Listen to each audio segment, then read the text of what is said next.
Hello, hello. I'll give everyone a moment to connect to sound. Hello and welcome to the Brooklyn Rail's 1287th New Social Environment. I'm Joshua, a programs associate here at the Rail, and I have the pleasure and privilege of being your MC today for a conversation featuring RoseLee Goldberg, Shirin Neshat, and Christina Yang. And now I'll introduce today's guest and host. RoseLee Goldberg is founding director and chief curator of Performa. Launched in 2004, Performa has changed the perception of performance art with its citywide biennial, groundbreaking commissions, publications, and arts broadcasting platform. Goldberg's publications include performance art from Futurism to the Present, first published in 1979, and now in its fourth edition, and Performance Now, live art for the 21st century. Shirin Neshat is an Iranian-born artist and filmmaker living in New York. Working across photography, video, film, and opera, she explores themes of power, religion, gender, and cultural identity through her experience as an Iranian woman in exile. Her work has been exhibited worldwide, including at the Broad, the Hirshhorn Museum, and Museo Correr. And our host today is Christina Yang, who's the executive director of AAMC Foundation, as well as an independent curator based in New York and Williamstown. She specializes in spectatorship, politics of the image, experimental genres, and feminist care. And with that, I'll go ahead and turn it over to Christina. Thank you so much, Josh. Thank you, the entire Rail team. Uh, I can't believe we're in the middle of like the 1287th New Social Environment. That in and of itself is a celebration, but we are actually also here to celebrate 20 years of Performa. 850 commissions, over takeover of New York City, 25 different venues. We are in such an amazing moment that is both, I think, reflective, but even though it's been 20 years since Performa was born, the moment is very live. And I think those are the ways that we want to talk about performance as sort of like in the body, in the city, in our blood. And it's incredible to have their founder, director, art historian, curator, producer, RoseLee Goldberg with us to speak about, for just 60, 75 minutes about, what she has been living for her whole life. And also with the incredible, inimitable artist Shirin Neshat, who has her own performance journey to talk to us about. So really through the lens of this incredible collaboration between a curator and an artist, how performance was born out of that very special magic. So just to also then, for viewers, I'm sure you know, but we're here on the landing page for Performa Biennial 2025, where we have just kicked off a week of this, month-long celebration and takeover of New York City, with sort of the energy and drama and unexpected and moving, shocking, all the things about performance that you can embrace. And I guess I'm just going to open, RoseLee, with one question that I discovered in the kitchen archive is that you love November for some reason. I mean, this sort of that came up as like, oh my gosh, all of these like early shows, like the Kipper Kids and Robert Longo, Cindy Sherman. These shows were. I looked at November. I was like, oh my God, Performa was born like in the 70s or something. So would you talk about, sort of like the even early days, and then we're going to jump back to when you and Shireen met. Well, that's an interesting detail. I hadn't noticed everything in November. It's that nice song. Um, Done, what's gone till November. I love that song. Anyway, here we are, another November.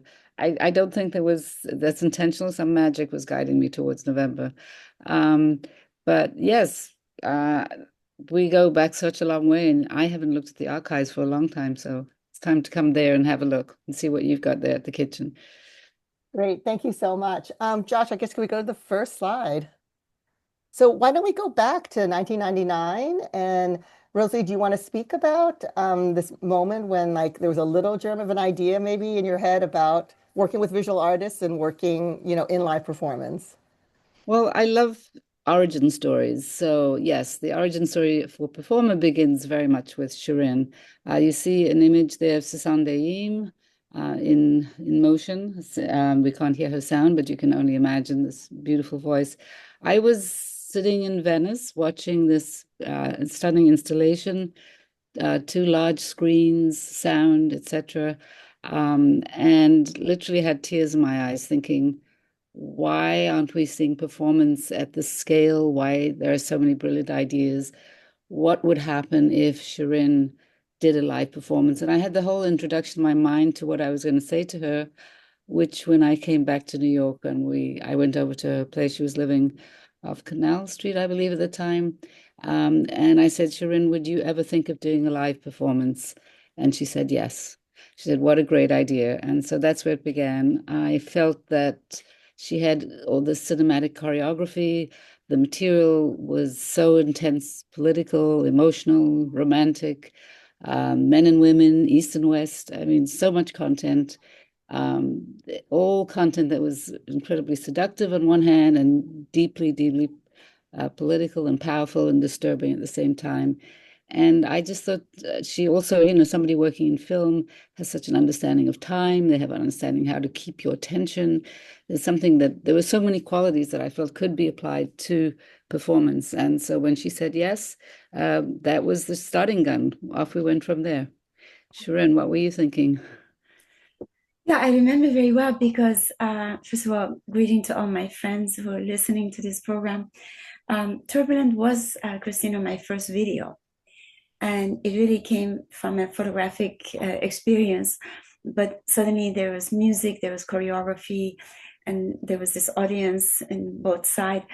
And I have to say, when RoseLee saw this, and after that was Rapture, which was like 100 women versus 100 men in nature and in this claustrophobic cloister, I realized that she's right, because a lot of this work that I was doing involved so much about choreography and these strange rituals that always engaged music. And that very often when I was on the set filming was thinking about, wow, I wish people could have experienced this, like seeing 100 women like on the beach, like you see. In fact, people driving by in Morocco, when they saw this, they stopped and said, is this a ritual or ceremony? So I think that being this nomadic artist who's jumping around from one medium to another, my tendency was, why not, RoseLee? Why not try to recreate such stories live? But of course, it was kind of frightening to have a live audience. Yeah, sorry. Go ahead, RoseLee, please. Well, just to say, again, I had never produced or commissioned on this scale before. I obviously at the kitchen 20 years before that was doing doing very exciting projects with Robert Longo and Cindy, as you mentioned, and Laurie Anderson and so on. But this was a whole different story. So was literally I knew somebody at Mass Smoker and decided to apply to them to please come up and spend the month of June, I believe we were there, to make this piece. And I remember saying to Shirin, well, where do we begin? Do you want to bring a video with you? Like having no idea. But of course, the moment she had already been thinking about moving into the different countryside around Mocha, including this reservoir that became an extraordinary site and so on. So she already had in mind the sites that she was going to use in some of the early scenes.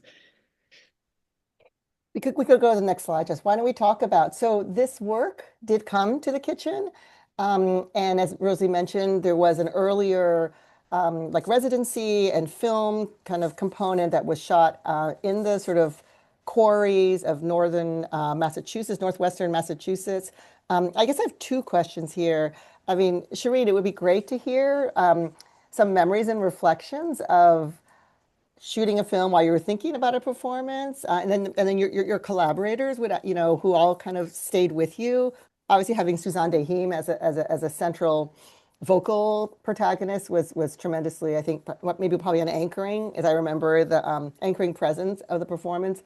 But I don't know if you all remember, but this was in 2001. And so after you came back that summer, we had September 11th, and we had this big conversation about Yes. what are we going to do? And so it became all the more significant that, I mean, I don't want to reveal the decision, but or the thinking, but maybe, Shirin, you could talk about risk and taking on, kind of like a moment of, I don't know, civic responsibility, but artistic, what an artwork could do, what a performance could do. I mean, in conversation with RoseLee, because Turbulent was music lyrics by Rumi, the well-known Iranian ancient mystic, and a contemporary singer from Iran, and Susan. So it was this idea of taking very classical ancient Persian texts, in this case Attar, which is from, I don't know, 10th or 12th century, and readapted into something very contemporary, because it's about a journey of people that at the end they find that what they were looking for was themselves. It's a very beautiful spiritual text called Conference of the Birds. So I think we were coming from the experience of Turbulent as Iranians, as my team was Shoja Azari, Qasem Ebrahimian, Susan Rahim, was how to readapt this very ancient text into something contemporary, musically and of course, and the text. And then September 11 happened, but it felt like even more poignant because the music and the echo of that part of the world in New York, in the kitchen later, at the Lincoln Center and other places, there was something very chilling about the timing of this performance. Don't you think, RoseLee? Yeah, no, it was very unnerving. I had spent all this time with Shirin and the family around this incredible project. I was almost feel like I'd been adopted. And this incredible crowd of thinkers and singers and talkers and poets. Actually, I learned from Shirin how much poetry was intensely part of almost the childhood, the living of being Persian, and how this poetry was translated into everyday life. And so when 9/11 happened, we were all obviously shocked and stunned. And it was like, what do we do? And but it just seemed like, but this is what we should be thinking about. This is the culture. This is the extraordinary relevance of this poetry and this ancient storytelling of how we must all be leaders and take care of each other and followers at the same time, and so on. So we made this decision to go ahead, and we literally opened, I think it was just 3 weeks after 9/11. So the intensity of that moment was inside the piece. It couldn't be, you couldn't separate them. It was like, that was this sort of, the smoke was still coming out of downtown. And here we are talking about a poetic way of thinking about the world, and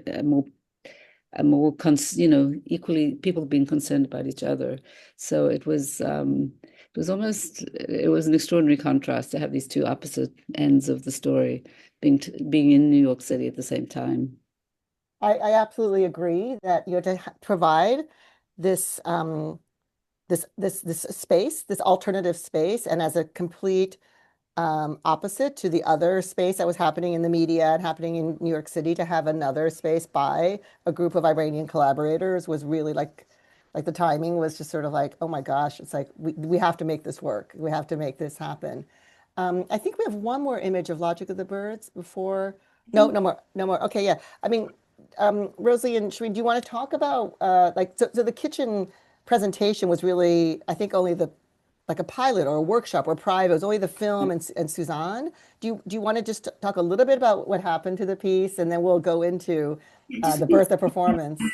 I mean, I think just talking about 9/11, there was so much conversation about the Middle East or Islamic cultures, or at that point, all of the region, the Middle East, being filled with violence, and there was so much stereotyped, especially anti-Muslim sentiments. And here we had this incredibly mystical and totally opposite to the sentiments at the time.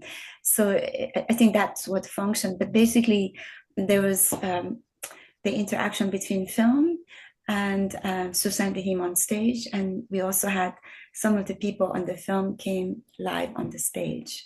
So it was a very immersive experience. So just to add how we got to the next stage, it was really such an extraordinary experience working together. And I decided to call Nigel Redden, who was then running the wonderful Lincoln Center Festival. And just, in the sense that we have to get this to a larger audience. Obviously, was coming, had very close connections with everyone at the kitchen. So we started there. And then Nigel came down to see the show. And before we even reached a place nearby to go and have a drink, he said, "We're taking it." So that was pretty amazing and very exciting in terms of being able to reach again a larger audience, giving Shirin a chance to tighten all the screws and, really sharpen the various things that she was thinking about. And allowed me, just this idea that it was possible to come up with this idea of commissioning an artist who maybe had never made something like before, and taking them into a completely new area. So that was the origin story for Performa, to think that this could become the driving force behind the biennial. Why don't we go to Performa 2005?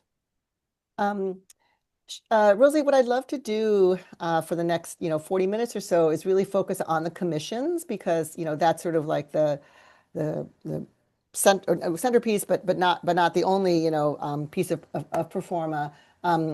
What that will allow us to do is also look at additional ways in which Shirin's work comes back into performance and into live work, and then we'll get a chance to see some of her latest performance works. But so from Performa 05, this opportunity to work with Jesper Just. Do you want to share any reflections about approaching him, and why New York and why Jesper, and what were some of your other thoughts besides commissioning a live performance from a visual artist or another type of artist? It's a great place to start because it really describes how the commissions come about. So in a way, as with Shirin, I think it's people often say, how do commissions come about? It's no committees, it's no applications. It's falling in love with an artist and their work. And you can't predict that. That's, you walk down the street, you fall in love with somebody, and in this case, their work as well. So it's like, how do we translate that into this next realm?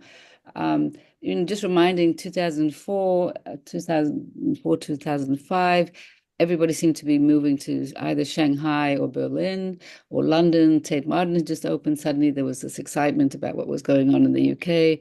And I started Performa for 3 reasons. I just felt I'm not going anywhere. I'm staying in New York, and we're going to make something really that's, again, about artists and the way they think. And everybody, of course, was talking about the marketplace, about Chelsea, about Uptown, and the whole art scene felt very top heavy for me. And it's like, no, let's go back to the artists and see what's going on in their thinking. And so that was another reason. And then the commission, it's an interesting question also for people who are presenters. We are not presenters. We don't really sort of tour the world and say, let's bring something from wherever. It's really about this new commission that will take us in totally new directions. And it's also very much about New York City. So quick answer to Jesper. I was actually visiting a friend who had a gallery who Jesper was showing with. And I saw 2 videos and I went, I've got to commission this guy. That was it. So talk about falling in love. It was just instant. There was something about those videos. There were 2 8-minute videos. He'd never made a performance. He hadn't even had, his career was just at the beginning. And I said, tell Jesper, I want to commission him to do an opera. And he went, okay. And so... And, very shortly after that, he was on his way to New York to present opening night in 2005. So it's that magic that I was looking for, that unexpected, watching an artist whose early work just seemed to have so much potential and seemed to speak about this possibility of live performance, seemed to carry so many stories within this short 8-minute video that I was looking at, was that I just was sure he was going to make something beautiful, which he did, and that was opening night, and everybody was watching it with their jaws completely dropped.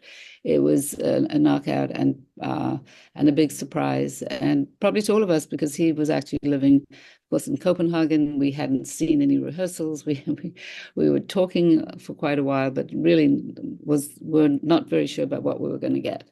And it was a very beautiful piece. And that was opening night, 2005. Incredible. Thank you so much, Rosie, for sharing that story. I want to go back to what you said, this just a little phrase you said about we didn't know what to expect.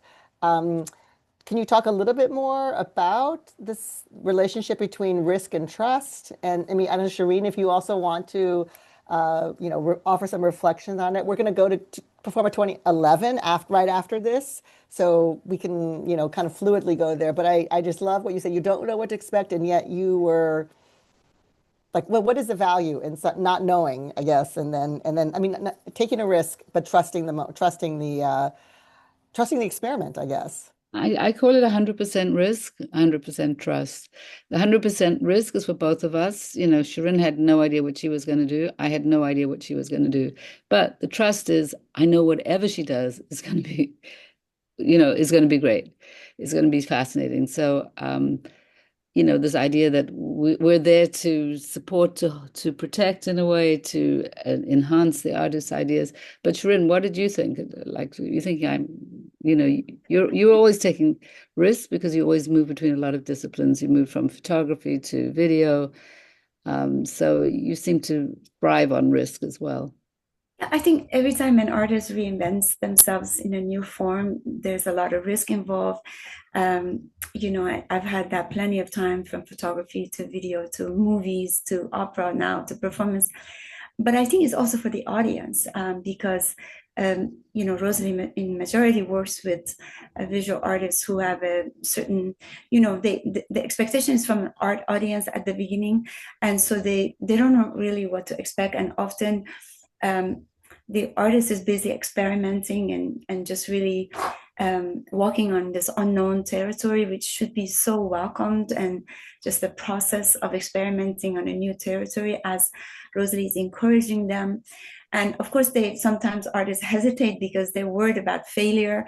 But I think it's also for the audience. I think what RoseLee is doing is not just cultivating a whole new generation of artists who are willing to step into performing arts, but also an audience to be open to artists doing things that other than commodities. Very often, many of us just working within gallery systems. And I think that I felt that when I did Logic of the Birds and later Overruled, or with the art audience had also some kind of hesitation, or like they felt just as nervous as the artist was, because they weren't exactly sure, is this making sense? Is the story making sense? What about the pacing? And I think, when now I work with opera, RoseLee, is that you have an opera audience who have very different relationship to the opera, because they're used to looking at opera, that directors who work on opera. So I think what RoseLee is doing, its importance is just broader than just cultivating a whole new form of experimentation for artists that is driven away from the market, from the money, because it's not about money making, but it's also cultivating an audience who would appreciate seeing work that are pure experiments, and even if they're flawed, or like I for sure can say that every performance we did, there were moments that they were flawed. But I think I never regretted the steps that we took, the process. But nevertheless, as RoseLee is really asking the art world, like it used to be a long time ago, with the surrealists, all this Dadaism, all these different movements where artists did many things, and I'm sure she gets some resistance against it, but thank God she continues, and the audience and the artists are growing in wanting to do this, to watch it. Thank you so much, RoseLee and Shirin. I actually have more questions that came out of this. Well, let's finish. So here, we have a couple stills of Overruled. RoseLee again approached Shirin to do another. I mean, this, I guess, was a real commission this time for Performa, and just as she mentioned it. But so I do have maybe two questions, but I also, just to say that, RoseLee, that one thing I learned from watching performance with you and being in the audience, but also thinking about it as a curator, is that, as you mentioned, in the art world, we're all thinking about the next new trend, the next new tool, AI or digital tools or the, studio, a laptop studio. But the thing about performance is that A, you're still you have to be in that space. You're still for 60 minutes. You're still for 75. You're enraptured, and so there's nothing else but you and the artwork. And so that is really an exception, a rare thing. You think about people going through the Guggenheim or the Met or MoMA, and they like spend 30 seconds with a work of art. They're just walking back, walking on. But for performance, you are, the piece commands you. And I remember asking another choreographer, Eve Lars Cohen, it's like, what is your goal in performance? I said, I want the audience like stunned in their seats for like, 45, 60 minutes or longer. He plays with duration. And so I just think that you are just riveted is something that performance brings to you that's exceptional, that's unlike any other medium.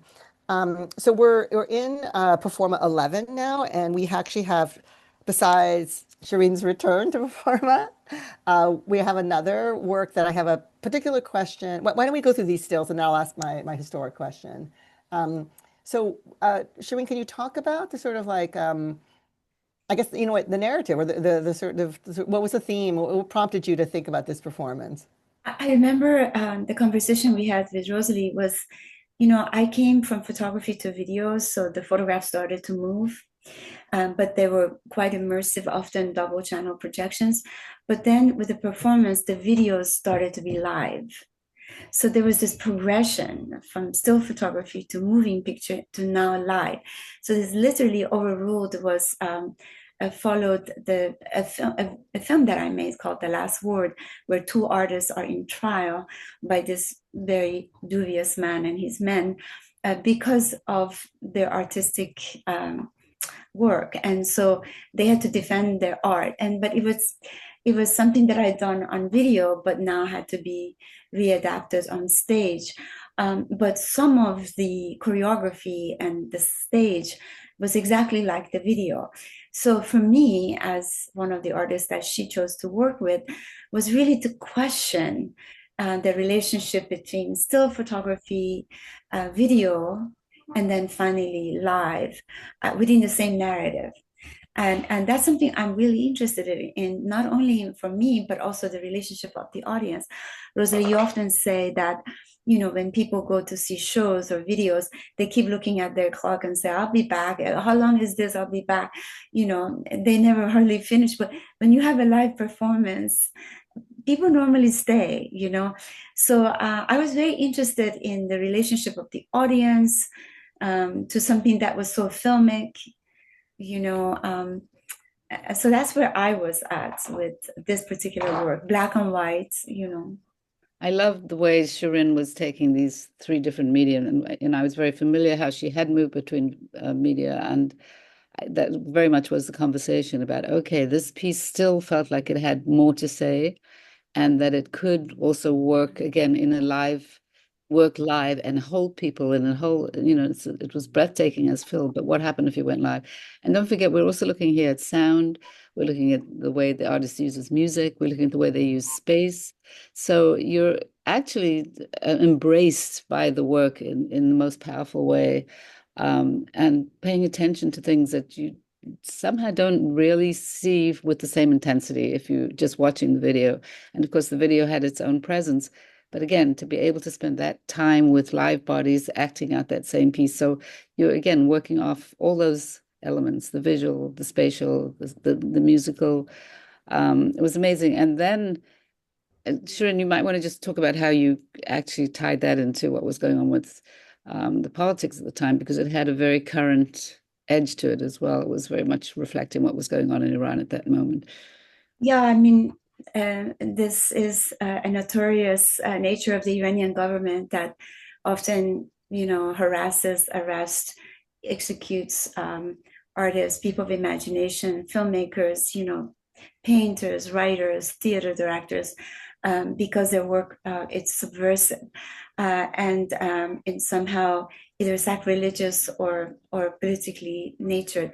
And in this particular performance, And we had this man who was obviously a man of theocracy, who couldn't even understand the nature of because the music that Asmosen Namju was singing, it's a deeply ancient, mystical poetry that he couldn't even comprehend, but he could just imagine that was subversive. So it was about this polar opposite, a man of rhetorics, fanaticism of a regime versus two artists of imagination, a man and a woman.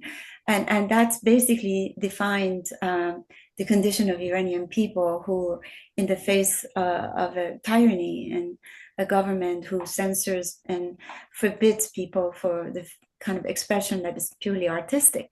And even if they couldn't understand it, they still found it problematic. So they were in a way on a trial, and those books were evidence. So it was completely stylized. But it really did draw from the reality of what's going on in Iran. Thank you so much, RoseLee and Shirin. So also in 2011, I have a particular question for you, RoseLee, about working with Ragnar Kjartansson.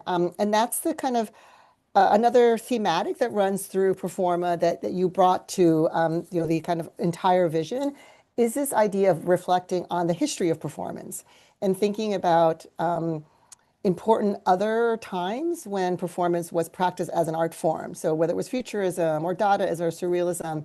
And so I'm wondering in looking at the Ragnar's documents and proposing that he also engage in a live performance, like what were you thinking about the histories of performance and performance art, I guess.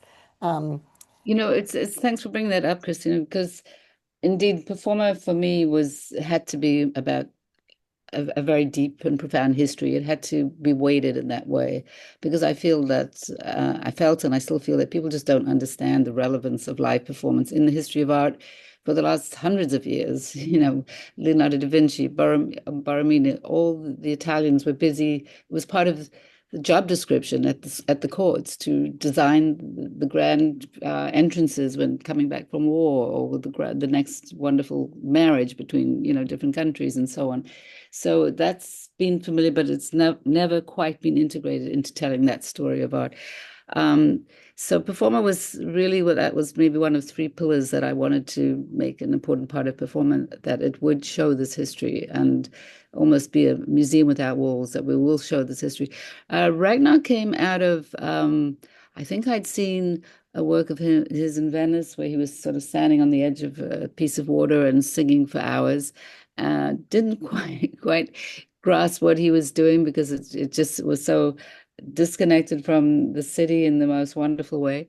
But so the genesis of this piece was actually fabulous, because he came to see me and he sat in my office and everyone could hear. And he said, "Rosie, I have to sing you the most beautiful song in the world." And he sang this aria from Marriage of Figaro. And he said, "And I want to do a performance where I do it 50 times. It'll be 1 hour." I said, "Great, let's go for it." And then the next time he gave, "Well, maybe we do 3 hours." "Great, let's go."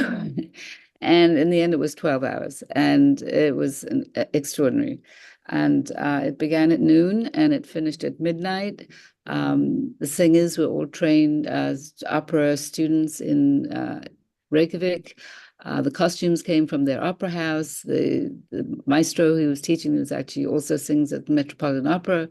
There was an orchestra, and it was one song on a live loop for 12 hours. And believe me, at the end, it was like watching the marathon. The crowds were just cheering and waiting for them to get to the last, to cross the line at midnight. And you know what? They kept singing all night. We couldn't get them. Amazing. So it was fabulous, and really astonishing work. But again, seeing the artist taking his ideas to the absolute nth degree, because I think, probably not a lot of institutions would have said, go for it. As long, might have said 2 hours is fine or 5 hours is fine, but 12 hours. So we went for it. We liked that total madness of it. And we called it Bliss, because it was funny, because he said, "What should we call it?" I said, "Bliss. This is absolute bliss. Let's go for it." So that was where we went. And it's still, we have films, beautiful films of it, and it holds. It's quite magic. magical. I love that. I mean, and I think it reinforces what Shirin said, that you brought the audience with you. They stayed for the whole 12 hours and they were there for more. So that, They created a went whole, in and out, to be fair, but they were all there for the last hour, let's say. right, right, right. Well, that's Yeah. good. That's good to learn those things too. Yeah. So we're going to jump to Performer 17. And I want to look at two very special, or maybe actually, we're at Boris Shermatz. I Okay. think that was 11 or No, was it yeah, yeah. Well, okay. 13 maybe. Yeah, maybe. Yeah. Okay. Okay. 2011. Sorry. Before we get to 17, we're going to, stick with 11. Yeah. Stick with Boris Schwartz. So, Rosie, can you then also talk about, um, throughout every, again, subtly, but sort of like a kind of organizing principle throughout every performa, is this engagement with a special genre of the live arts, whether it's music or film or dance. And so just curious how that also plays into your thinking about, every 2 years, what cycle are we going to be, what question are we asking ourselves about live performance and contemporary art? That's so important to me. I sometimes feel like, the juggler that has to keep all the plates in the air, and you have to just keep making sure you're going for all of them. So I've always looked at all media all the time. It's just been part of where I grew up in South Africa. I guess I didn't really think of art as separate from politics, as separate from everyday life, as separate from kids singing Zulu songs, doing Zulu war dances on the street. It just was always like, how do you look across disciplines, and not even disciplines, you're looking at the politics, at sociology, at economics, all these elements at play. So, and dance was always also a huge part of my life. I was dancing from the time I was 5 years old, doing tap dance and ballet and even Bharatanatyam and so on and so on. So, and then did a fine art degree, so a little bit of personal storytelling there, where I was always interested in this relationship between visual art and dance. And so that was very much part. So that's aside, so you get the idea, always an interest in all disciplines. And I've always wanted to bring that right into the center of Performa. So from the beginning, there was always some dance, and there's been some focus on dance. We've brought in some years is more than others. It really depends what's going on. But this was an amazing opportunity. Boris Shermatz, we were the first to bring his Musée de la Danse to New York. I was having coffee with him, and he said he had Musée de la Danse. I said, "You're coming. You've got to come." This idea of the body carrying this muscle memory. And it was, again, extraordinary. We were working in an old school that we had as our hub that year. And so the school for the Musée de la Danse even had, somehow was played out in the space itself. So, and I like this idea of surprising the audience, because there's so many audiences. That's fascinating to think about. You could slice audiences into these tiny little fragments. There's people who look at art, there's people who look at dance, there's people who look at avant-garde dance, history, ballet, on and on and on. So many different audiences. And I like to surprise audiences, like, gosh, I didn't know that dance could be like this. Or maybe, just they're seeing dance because they're not dance lovers, and they're not going to dance. They're not going up to, to the Joyce or to Lincoln Center. But this will suddenly introduce them to a world of dance that they didn't know anything about. So all those moves are very intentional. Of course, I'm absolutely fascinated by the dances that we have brought into things. But, I remember the first time we brought Jerome Bell, some people in the dance world saying, "Who's that?" Which is such a major figure in the dance world, but in the art world, they wouldn't know about him. So it's trying to build this knowledge in people's minds and their physical understanding and emotional understanding of what they're seeing, and using their eyes to look and their bodies to feel in response to what they're looking at. So I'm trying to, peel all these different parts out of them, and sort of sensitively somehow sensitize them to these very, very different ways of looking at the body in space, listen to sound, listen to music, watching all these elements at play. And that's still the magic of performance, that you actually are, even if you're not aware of it initially, but you're just ignited in all these elements. Everything's your whole body is paying attention. And so that's what the kind of thinking that goes behind bringing in some of these very different trends or different sensibilities into The different genres, right, right. Yeah. I also think this goes back to, what Shirin was saying about live performance. As you said, uh, being sort of like countering the marketplace for objects and for like sculpture, painting. This is something that the commercial world kind of like segments art and artists, but for you to actually bring it all back, that actually the body is an entire multisensory object on its own, and that actually these things should not live separately, that they actually can come together in any moment. Um, I want everyone to actually remember this image and this space of the schoolroom, because we're gonna come back to talking about these unusual settings for art and for performance. Let's go to the next slide, Josh. Okay, so no, actually we're here. Here we go. So Performa 17, I think. We're going to look at Barbara Kruger's work and then Julie Mavertu and Jason Moran's work. But talk about like Museum Without Walls, RoseLee, like, and also activating all of New York City and going to unusual sites, bringing the public to under the Brooklyn Bridge or Manhattan Bridge. Would love to hear you talk about that kind of boldness and just running wherever the artists go. But I guess maybe also then the other thing is to talk about the in-between years of the biennial, like when um, you do the Not for Sale series, you have the Performa Institute, and so you have these different kind of again.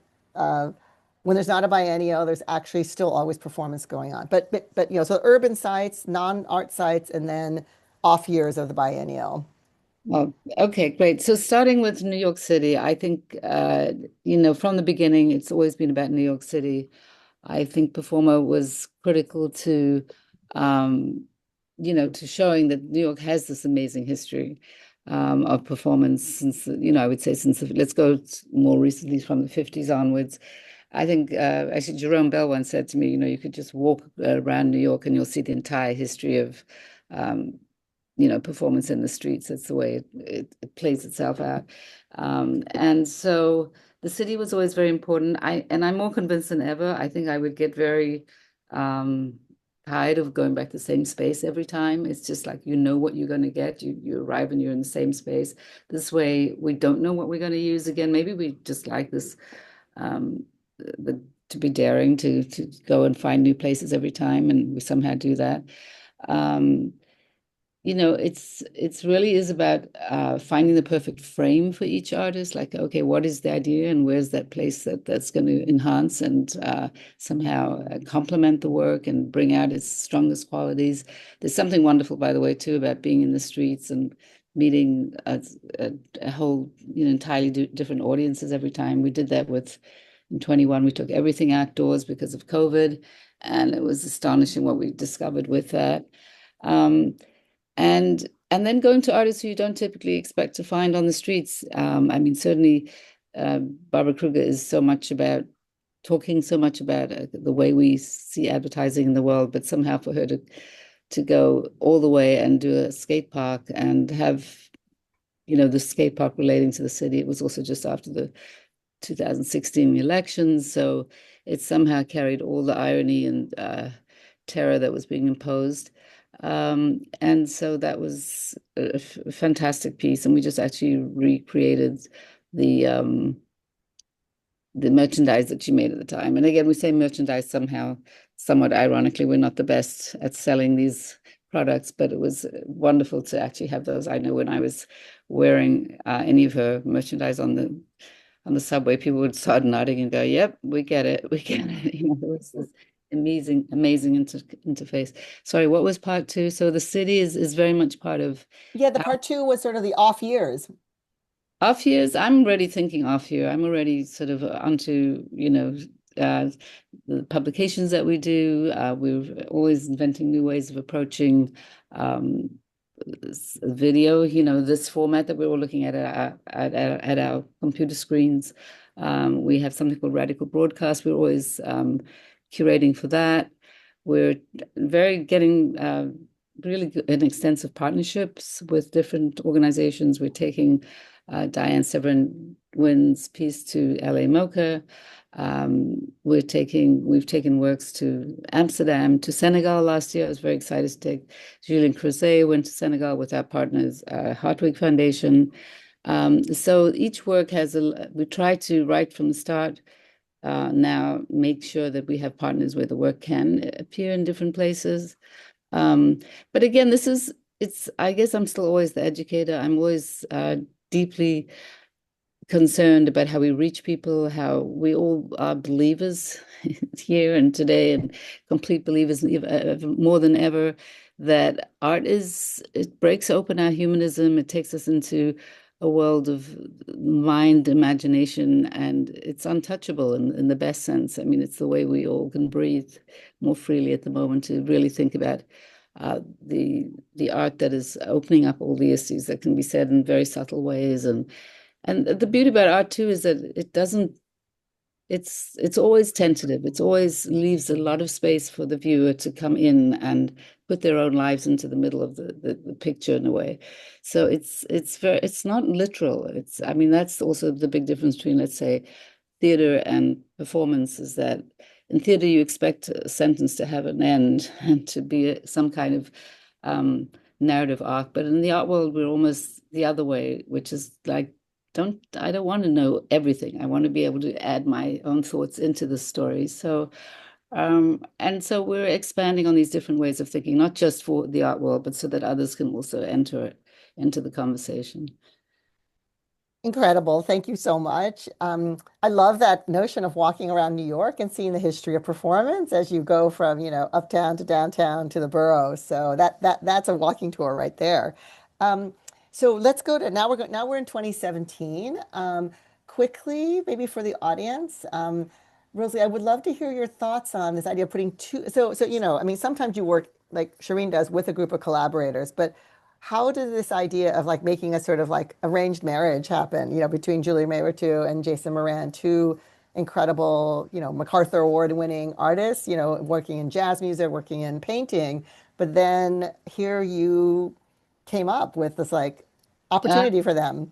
this came directly from Julie. They're very good friends. So the genesis of that story is quite wonderful. Julie was in, again, I've often think of different artists that I have mentioned, I call it planting a seed. I'd love to work with you. I know you don't do live performance, but if you ever have an idea, please let me know. And that went on with Rashid for quite a number of years. Whenever I see him, I'd say, yes, any ideas? And he'd say, no. And then one day he said, oh, I have an idea. I want to do Dutchman, but I want to do in the bars on 10th Street. And everyone was like, oh, let's go. And that was the beginning of that piece. Julie was another person that I would just be, so full of admiration, and totally loved her paintings and everything she stood for. And I just said the same thing. And she said to me one day, I have an idea. And I said, let's have coffee next week. And we had coffee. And she said, Jason has just needs a studio, and I've invited him into this church where I'm busy making these giant paintings. And I've invited him to come and, take over the mezzanine and bring his musicians with him. And that, in their own minds, without further prompting from me, just turned into, he said, you know what? I'm seeing Julie's paintings as scores for my improvisation. And she was saying, maybe my work is a kind of performance. She was recognizing the physicality that went into painting these 30-foot high paintings. And so it was their conversation that we decided to go ahead and find a way to show that friendship and show that the point and counterpoint that the two of them were recognizing as they worked in the same space, in the same beautiful space at Harlem Parish up in Harlem. And so it really came from them. We just facilitated it and sort of helped figure out what to do when the paintings actually were finished and had to go to San Francisco, and we couldn't have the paintings there on the day. So we actually came up with a beautiful solution, and Julie, in conversation, we all came up with it, which was to make a very special video of the paintings, but 30-foot high videos and so on. So we found solutions that were, almost more intensely inspiring, or, you could really get close to the paintings. Whereas if the real paintings had been there, you would have had different kinds of views and so on. So we're great, I always think plan B is better than plan A anyway. I have to, because we deal with things that can change all the time. Beautiful, beautiful piece. And again, just to point to that, she has done subsequent works, and in fact, every exhibition nowadays she does has some live music attached to it. I think in Venice last year, she invited a lot of musicians to participate in her exhibition. So we see that the sense of her enjoying that, what that performance opened up for her.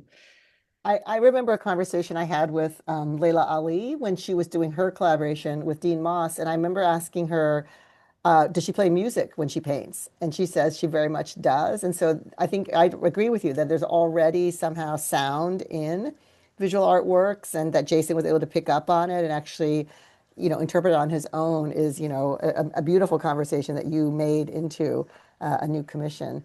I think we have one final work. Oh yeah. Well, it was okay. So this is the last Performa, Marcel Zama. Again, spectacular piece, imaginative, full of like costumes and sets. Well, did you want to say something about this quickly? I mean, I actually do want to save time to return to Shirin and what she's working on currently.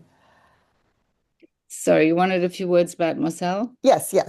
Great. So yes, I been watching his work for a long time. I think I'd seen these beautiful little sort of almost porcelain statuettes that he did an exhibition uptown, and it just reinforced again, I have to get this man to do something. There was something. I mean, it's funny, like you said, the different things that are inspiring, but somehow these little statuettes, somehow you could almost see a performance around them. They felt very, 19th century. And so he also just ran with it. And it was just absolutely delightful to watch him respond to the situation that he actually has a lot of music in him. He has had a band for, always had a band. His work is so playful, but deeply informed on so many levels. And he was just ready to run with us. So again, I think I love one of his quotes somewhere. Somebody said to him, what was his take? And he said, I'm just having such a good time making this performance.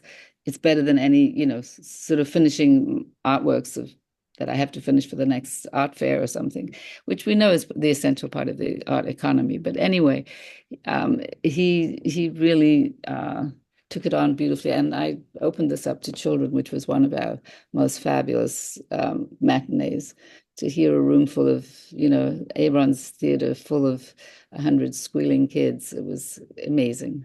And yeah, so that was very special. Well, maybe to pick up on that theme of living with the art now and sort of like, playing with it. I do want to let audience know, obviously we're in the month of November 2025. Performa is up and running. There are, 50 plus performances and commissions to see. RoseLee mentioned Diane Wynn's performance War Songs, which is just finished. Yes, last night, but that is touring. We'll be touring shortly. Why don't we, Joshua? Let's go to let's go to this idea of like this work overtaking you and like what performance can do for you as an artist. Shirin, would you like to speak about sort of like your latest performance piece and a full-on opera and where are you at now on this performance journey? Well, I was asked to direct Aida, which is a very iconic and epic opera. It's a 3-hour long opera for Salzburg Music Festival back in 2017, and again came back in 2022. And just now we finished, I think yesterday, the run at the Paris Opera House, which I managed to even intervene in the interpretation and more visual. But it was an extraordinary experience. And we're talking with RoseLee in terms of finding the courage to do performance art, but to find the courage to do a new interpretation of the most well-known opera of the planet, with almost 300 people on stage and the music that is so well known, the libretto that is so famous, and it's also usually follows this grotesque celebration of war with horses and elephants and bringing slaves, which is really is written by Verdi, and many people in the Middle East had criticized it for being very Orientalist. So I also had that pressure of my own interpretation as a visual artist about the most well-known opera in the world for an opera audience. So I think the first and second time, it was a little bit, I was timid, but then when it was acquired by the Paris Opera House, I went full force, and I feel like finally, RoseLee, when I looked at this program from beginning to the end for the 3 hours, it really felt like it was an exhibition of my photographs and videos, and the story was music and choreography and image, and it felt so, comfortable in a way. It was radical for me to do that, but yet at the same time, it felt at the end of all the anxiety and the fear that I had, that it really felt very close to what the methodology that I was working in video and film, where the story was basically told through music. And I slowly fell in love with the music of Aida, and now it's permanently in Paris, is traveling to Barcelona. But it was an extraordinary experience, and I think I went from total fear and panic, especially in front of an opera audience, and I would say a field that's hugely conservative and traditional, and to be open to new interpretations, but also visual artists never studying opera to dare to direct the most famous one. So nevertheless, it's been controversial, but in all the good ways. So I feel, I felt like an achievement, like having spent 7 years of really developing the idea of the set. I was, of course, involved with every step of the stage design. And, we very much were inspired by the ancient temples, because it is about Egypt and Ethiopia. So it was really going back and forth, like all my work, to the past and the present, and the war between Egypt and Ethiopia, but really today between Palestine and Israel. It's about really a universality of pain when it comes to brutality, war, genocide. And then there was this love triangle that was very deeply humanistic. So you had all the elements. Aida is a woman in exile, like myself. So I just felt like all the story, the themes were the fanaticism of the church versus the power of the authoritarian power of the government, and this tender love story. The human story was so much fitting into what I'm interested in. So now I'm just about to direct a new opera, which is, so it'll be my second one. But it's really, I go back to what, which by the way, I wouldn't have done any of this if it wasn't for RoseLee. But I would say it's just to find the guttural courage to do something in that scale. And it really did take me 7 years, because I think the first and second time I failed a little, I learned a little.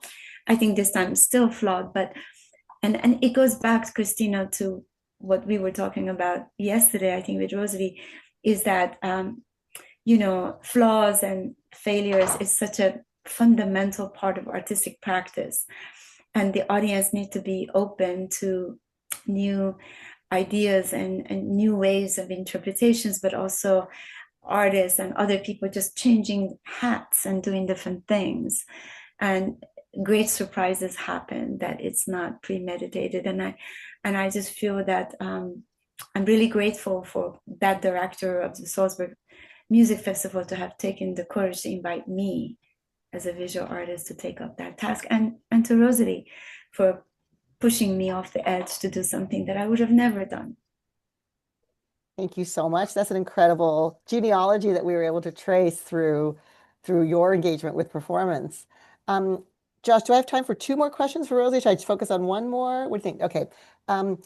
Actually, can we go back to the Diane Nguyen images?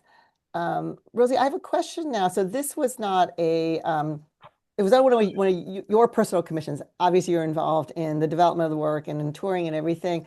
But can you talk a little bit about then your guidance for newer curators coming up and working with a team at Performa now, and like how that enabled you to really truly expand to like Performa Hub and the consortium and the studio, and you're really running all these different Performa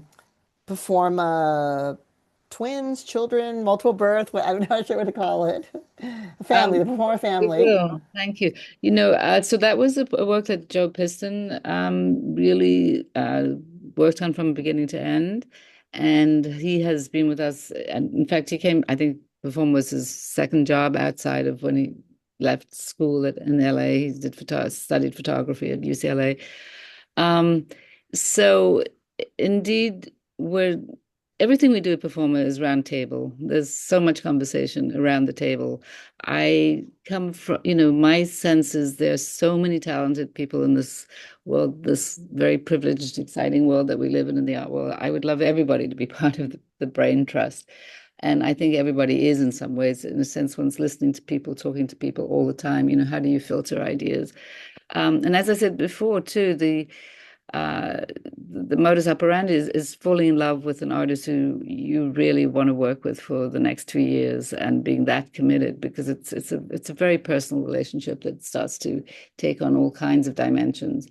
Um, so Job, I saw the work at the Whitney Biennial. Her work was there. She had had a show at the Sculpture Center. So there are a lot of the issues that come about, and people, the very small curatorial team that we have brings ideas. But I would say that I have such an empathy and a very close relationship with each of the curators that there hasn't been anyone I've turned down and said, "Oh, I can't imagine us doing that." And not that I wouldn't try to work on something that well, there's a lot of things that might not be my initial taste or so on. So I'd say we have a very broad taste because of the different curators. So Daphne Ayers, Kathy Noble, Charles Aubin, there's a real, of course, Adrian Edwards. Each person has brought their own obsessions to the table and then worked with them. I would say I'm pretty much informed and keep close to it all, as does Issa Nickel, who's our executive producer, we've been doing this together for 20 years. That's a big relationship right there. And the producers are hugely integrated into how the piece unfolds as well. So I can't stress that enough. They're not just somehow given they've become very close to the artist, working with the artist. We're all translating. How's the best way to sit on this? And I would say, in fact, after we've agreed that we want to work with someone, the second meeting is with Issa Nickel, who's already thinking about what kind of space, what kind of production needs this project will have, and so on. So it's very integrated to all those elements that are at work when you make a performance. And, as Shirin's been talking about, all the different players in an opera house, everybody's so connected and everybody has something very, very interesting, nuanced suggestions and so on. So again, we're a tiny team, but there's a lot of conversation that goes on across the board. And the works all evolve in this very, very interesting way. So watching Diane, who's a filmmaker, also go live into a very different kind. Each work obviously is so different. The process is a long and involved one. It's very exciting for that reason. We get very close to each other. I would say there's wonderful relationships that build around each artist. And I'm pretty much open to everyone. If I could only afford to have them all back or do a repertoire, we would be doing that too. I think and building audience knowledge is also so important for me. I'm a great believer that the more information you have up front, the better. So that don't, as much as I can educate, as much as I can inform, before you see a piece, it will only help you enjoy the work even more when you actually see it. So we think of all those elements, and it is like, I thought that's a great comment, Shirin, saying Aida is like a retrospective for you. I would say that the way we work with each artist, we're trying to amalgamate all these different things that the artist has done, or at least provide that understanding for the viewer.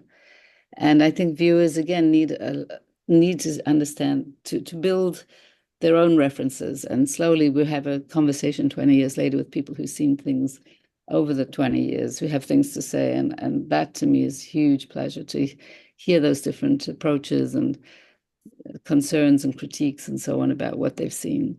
And so, yeah, everyone has their favorites, which I also love that as well. That's so beautiful to hear that, RoseLee, about the sort of like performance behind the performances with your collaborators. Josh, I think we can go to the last slide now.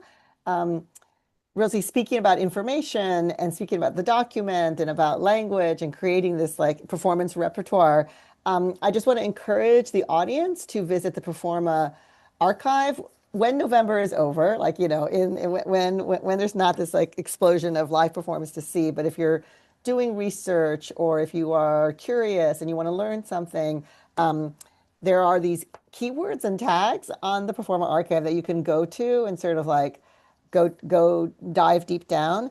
But I guess, Rosie, you've answered this question on some level already, but both of you, Shirin as well, um, the commitment in Performa and performance has also been to the documenter.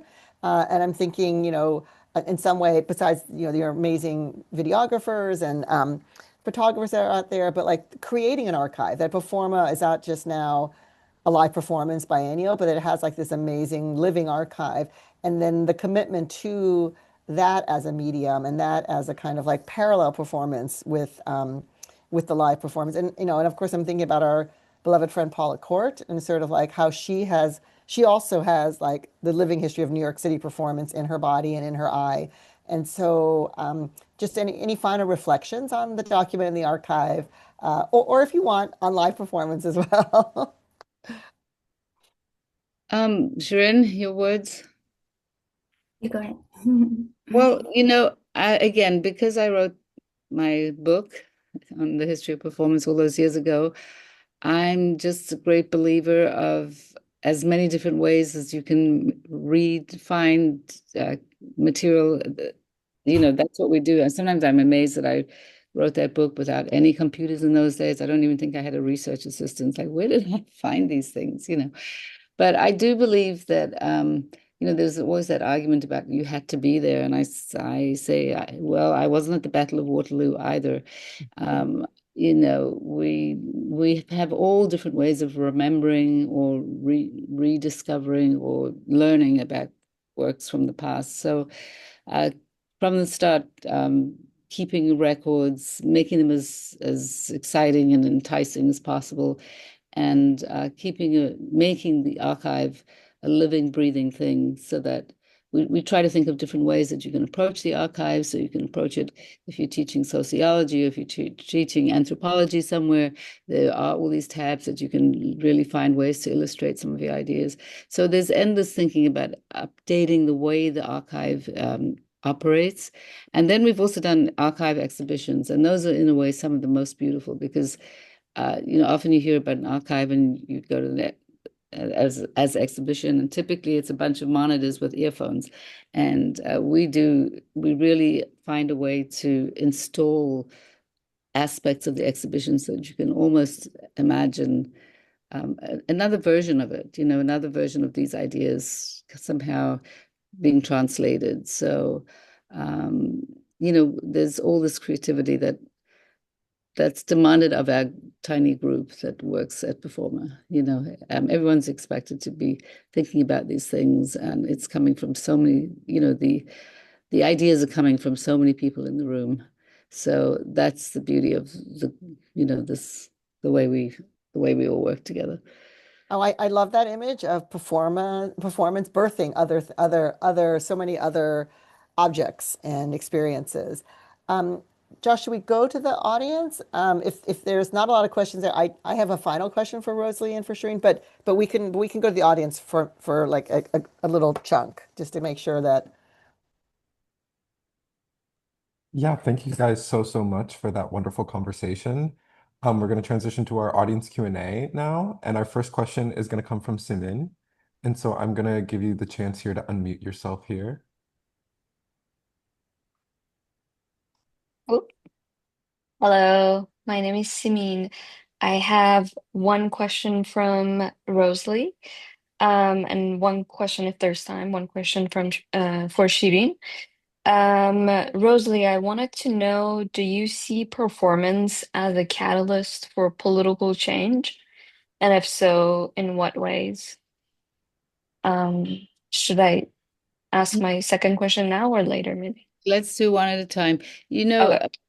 I deeply believe that art has a way for changing us in powerful ways, in ways maybe that we're ready to be changed, or we find some way to reinforce what we're thinking. Do I think that that it can actually be a catalyst for large political change?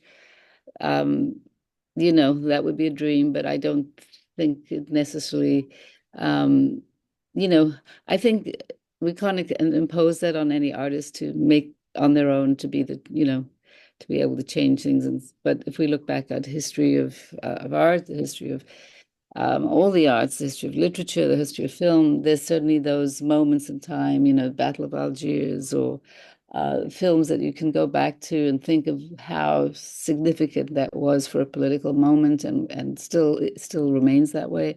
So I think each artist, and again, those artists who are politically very aware and feel that their work, I think actually Shirin often talks about being an activist, which is a bit different too, as an artist. So I'm sure we probably cross over in a lot of ways. Do I think art by itself can do that? I think that's a lot to ask,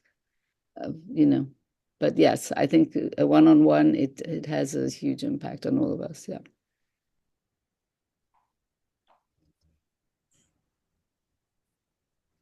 Thank you. And a question for Shirin is, so your work often emerges through close collaboration with writers, musicians, performers, etc. How do these collaborative relationships shape the emotional and political language of your work? And how do you navigate your vision within this collective process? Well, I think that when it comes to collaboration, I have to say that the ideas stem from me. So I think the emotional, the political content of the work is not like from multiple people, but a single vision. Of course, I gather around me people who share a similar experience, but I think my collaborators are those who I bring together to help me to shape my ideas. And I mean, I think it was different from Logic of the Birds, which was the equal collaboration, but in general, that was rare. I usually, the ideas are based on my vision, and the emotionality, the political nature of the work, it stems from me, but I bring people to shape it and to make sure that if it's a dramaturgist from opera, or if it's a scriptwriter, or if it's an editor, or cinematographer, or production designer, they help me with their skill to shape the kind of narrative that I want to tell.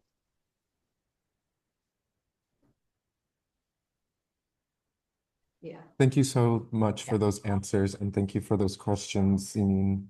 Our next question is going to come from Lydia, and I'm going to read this for them. They write, "Thank you for the talk. I'm curious how you see the rise of social media over the past decades influencing performance. Thinking about how our attention and spectatorship has transformed with social media, both in how artists conceive and circulate live works, and how audiences experience live performance. How do you think the shift has affected the liveness in performance today?" Um, you know, I think all the artists themselves are part of that conversation. I think they're very much looking at their own influences and how much they influence. I sometimes wonder of the work itself, how much, I mean, there's definitely been pieces that very specifically look to that question, like, Ryan McNamara has made a beautiful, beautiful and very funny and very clever dance piece that was almost his own internet version of how you learn to dance on the internet. And they actually managed to gather dancers from, you come in this corner, it's Martha Graham, and in that corner, it's somebody else, and in that corner was another choreographer. It's more ironic. And I think, but performance is the ultimate antidote to all the technology that we're looking at. Not to say that it's not drawing on that. I think it is drawing on that, but it's determinedly about being there in time. So I think each artist is obviously probably much more involved with watching social media than I am. That might be generational as much as anything else. So I trust their reading but I of social media, but I don't know in a sense. I just maybe the artists that I talk to somehow are still so deeply involved as well as I'm sure they're all watching social media to find those moments of um, relevance and how it shifts their aesthetic and so on. But they're also deeply research driven and deeply uh, involved in reading and books, and there's a lot of depth to all the material that we look at. So I have reading lists from each artist that I'm following and films they're looking at. Yes, and it includes social media as well.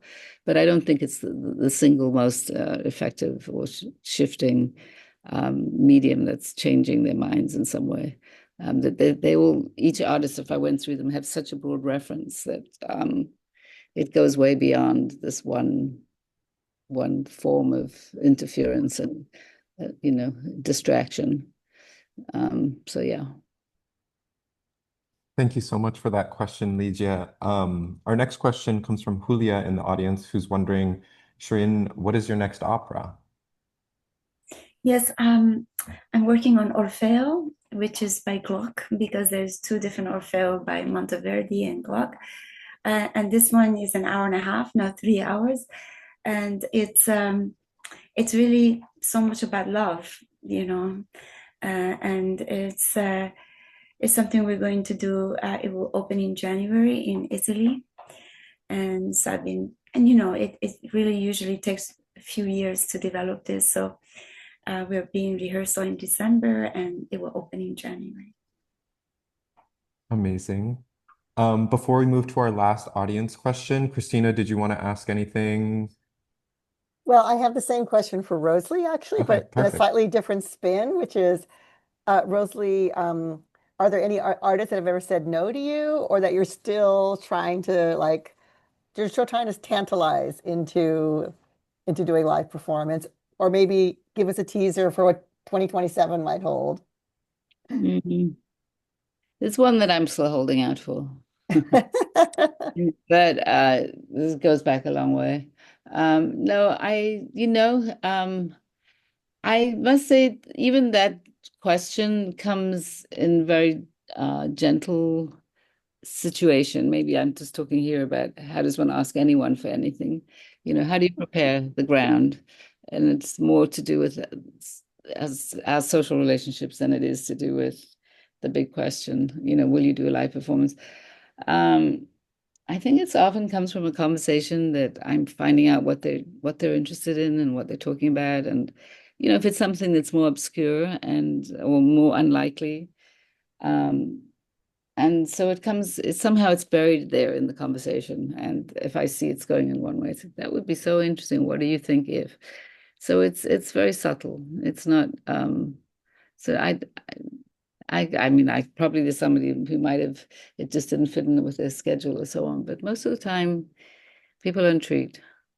So I love that it's an ongoing conversation. yes, So it's definitely about conversation. I wait for a moment that feels the right time to discuss it, and if it doesn't come up in the conversation naturally, I'm not going to push it. So there's yeah. some good guidelines for commissioning performance. Back to you, Josh. Maybe Thank you so much for that response. Our last question is going to be coming from Chloe today. Chloe. Thank you so, so much for this conversation, which has been such a pleasure to listen to.